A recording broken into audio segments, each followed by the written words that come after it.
It's New Year's Eve, a time you should never spend alone. So rather than do another shakedown, I thought we'd get together with a few friends and create a shakedown year-end opinion fest. So with us today, Mike Spinelli, back to Jalopnik. Back to Jalopnik. Brought his resume. I digress. Rich Pozlowski, the guy. That was the worst pronunciation of my name. P. Just Rich doesn't understand that besides doing FLD tours, he thinks I look up to him out of respect. It's really physical necessity. And of course, from the global headquarters of Fastlane Daily. Oh, nice, nice. We've already gone to the sex gestures. Yes. Good. J.F. Musial. Look, all of us come from racing and auto from different perspectives. But we're going to try to talk about what this year in racing has taught us, see if we can reach some type of consensus. Now, whether you watch this the day before, New Year's Eve, or one of those drunk days after with God knows what type of hangover, let's see if we can hold your attention for 6 minutes or so. 10. We're going to go to 10 minutes. We're going to go to 10 minutes. He's producing already. This is my life. This is Shakedown. I wanted to do this in the right debate environment, a New York bar. But JF said lights are a problem. Dark lights are a problem. Dark lights. Where's the telephone? Dark lights. Dark lights. Those Fucking dark. Okay, so we're going to debate, but there are some rules here. Rule number 1, every opinion needs some evidence. So if you just want to spew your opinion, you have to take a shot, okay? Number 2, if JF says the word Audi, or you say the words Lexus LFA, or Spinelli, you invoke Jensen Button. Jensen Button. We all have to take a drink. Sorry. A couple of things happen in racing. I'm going to start with green racing, because a lot of rules, a lot of series kind of invoke that type of thing. Green racing, is it real, or is it just a marketing ploy? Real. You better say why, otherwise we're drinking. Motorsports has always been the pinnacle of technology in any production car. You look at every car out there on the road, some form of it has come from a race car. So some technology has come from a race car. That's been the spirit of it. Sorry. Stop. So you look at a perfect example. You look at Kurz, the 612 from Ferrari is going to come out in Geneva with possibly a Kurz system in it. So let's leave F1 aside Okay. a second. But I mean, you know, it's a way to align themselves with what automakers have to do anyway because of regulations. That's right. Audi introduced TDI technology into the U.S. market. He said Audi. Oh, she said Audi. Is that Audi? Mike, who's the other McLaren driver other than Lewis Hamilton? Jensen. Thank you. Button. Segways are for kids. Next question. What is the most anticipated race car that you want to watch in 2011 that's being built in 2010, such as Red Bull X1. Do you want to see the McLaren? Yes, the I'm McLaren gonna go- MP4-12C GT3 car. I'm with him. How about Glickenhaus's P45, whatever the hell You know it is? what? I actually do want to see that. I want to see how that It's a comes out. Scuderia. No one cares about a Scuderia. No. That's a good point. That's a good point. It's a Scuderia with a carbon That's a good fiber. point. I don't care what kind of a scooter it is, but I want to see that car on a racetrack. How about the new noses on the NASCAR? Forget it.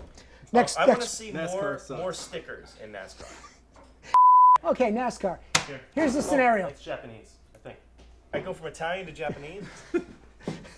Apparently, I bought beer from the Axis. Okay, so it's the morning after New Year's Eve. You're drunk, but you wake up married to a France daughter. You suddenly are running NASCAR. What changes would you make? It's 1970 again. No, seriously, retrograde everything. Really? Go back to when the Daytona first hit 200. So we're all driving Monte Carlos and Screw it, Luminous? it's NASCAR. Okay, and No, Rich? we're gonna go back really old school to the really old school days. We're gonna bring back alcohol in the trunks. It's gotta be alcohol. Gotta run Moonshine. Okay. On top of that, you know, dirt be fantastic. Dirt Dirt track. roads, and we are gonna turn to the right this time around. That's the new NASCAR. We go to the right. No, you need Maybe more we could run road on courses. beaches too. Could we do beaches? do- Daytona. Oh, Let's do beaches. Daytona. That was Daytona cool, right? Beach, yeah. Okay. You need more road courses. And you need to do races outside. No, stop. You need to do races outside the U.S. and Mexico. You need to do a foreign race. Best moment in racing in 2010. Oh, I'm going with definitely. It's got to be the Korean GP, just because it was the most ridiculous thing on the planet. You got the SLS running off in practice. You know, just Vettel's car blowing The up. rainy day. Hooker Hotels. No. Hooker Hotel. The best moment in racing is when Weber screwed it up, put a tire off, went into the wall, and then got into the line of, who was it, Truey? Or Singapore. No, Nico Rosberg. Oh, it took out Rosberg. Yeah. Was that Singapore? No, it was Korea. I think it's when Alonso passed Kovalainen. Was it Kovalainen? Yeah, Monaco. In Monaco, Under the bridge, yeah. So Kovalainen's coming out of the tunnel, and Alonso just like already totally red misted the entire race of Monaco. So comes through, slams past him, brakes so late that the ground is screaming. But he made it. And he makes it and kills it. So Ken Block's influence, do you think he's the biggest game changer in racing in 2010? Yes. Why? No. I would argue that he may be because he's got 59 million videos that influenced 59 million views. I want to hear But what what Rich did you? says What, yeah. I was going to say because he's a showman. How much of it is show and how much of it is really go? Because, how many times did he go off this year? Countless. Pretty much every time at WRC. No, he finished one. Is he the Anna Finished Kournikova of racing? What's going on here? That's good. That's good. Wow, I love the reference. And we'll show the video. Because Anna Kournikova is gorgeous, but continue. And we get to show a picture of her. But I disagree, and for this reason, is that Ken Block is the biggest thing to happen to racing on the internet since the internet's been around. Here's the problem with racing, right? Is that racing in America, right? And we're talking about America, obviously in the UK it's a totally different scene. In America, it's a niche sport anywhere outside of NASCAR. So unless you get people involved in cars, enthusiast car stuff, and racing and watching something, I think the whole game's off anyway. So the next one is you have 10 minutes with Michael Schumacher. Would you ask him 10 minutes of questions or a 10-minute ride around the Nürburgring with him? Or 10 minutes in heaven. The Nordschleife? or turn gay and hope it rubs off. And by around the ring, do you mean? No, not that ring. That's another ring. Oh! Nordschleife or the actual GP circuit? Are you kidding?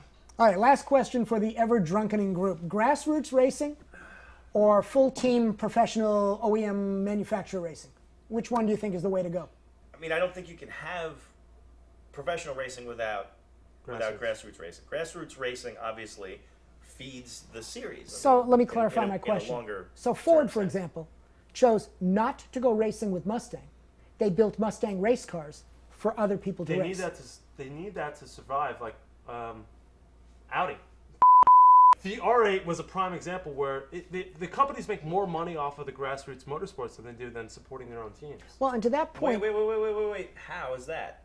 They're selling customer cars. They're selling the support for those customer cars. They're selling the parts for those customer cars to customers who have lots of money. Oh, well, the sponsoring costs money. Right, and here's and that's what cars makes money. And with financial accountability, pretty much every racing organization, every manufacturer has become a cost center. So seriously, I really, really appreciate this opportunity, but I got to leave us with a little bit of an end-of-the-day segue. Paris and her sponsor, Supermarché, and her MotoGP team for 2011. Next year, guys. Thanks. Agora a socialite Paris Hilton empresta o seu nome para uma equipe de motociclismo. Com um macacão bem apertado e óculos de sol.